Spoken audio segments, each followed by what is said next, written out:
How fast does Florida State wide receiver commit Tawaski Abrams? Fast. Like, really, really, really fast. Really fast. So you don't need me or any other analyst to tell you that Tawaski Abrams is fast. You can just turn on his junior highlights and see that the dude has legitimate speed, both as a deep threat, as a short area quickness type of guy. Agility wise, he is just dynamic with the ball in his hands, and that's reflected with his track speed as well. He's run the 100-meter dash in sub 11 seconds multiple times, including a personal best of 10.62 seconds. Again, really fast. But to get a clearer idea of just how fast Tawaski Abrams is, let's do some context clues and compare him to some other football players who've run similar times as him in the past.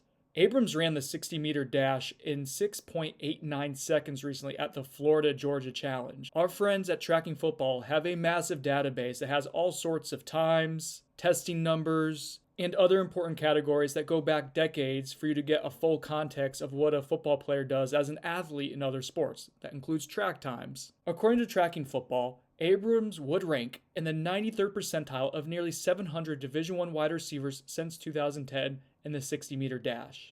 His speed is a notch below some former FSU football players who were track stars as well. Kermit Whitfield ran the 60-meter in 6.64 seconds.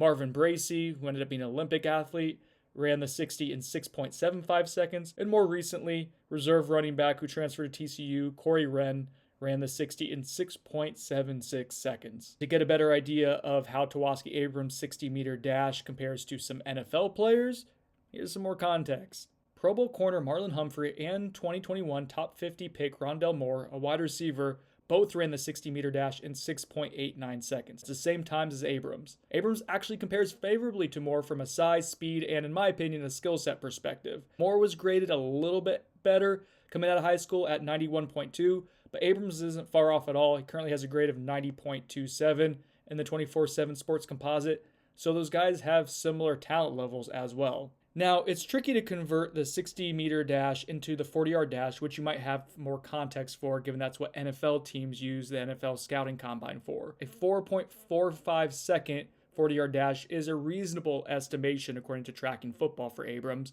but if he's a fast starter, he could easily run better than that and get into the 4.4 range. The bottom line is, Tawaski Abrams is going to be one of the fastest players in the 2023 recruiting cycle. His speed is borderline elite, and that's a trait the Seminoles frankly haven't had at wide receiver very often in the last few years. Abrams' speed and Mike Norvell's offense, with that coach's creativity, should be really fun to watch for years to come.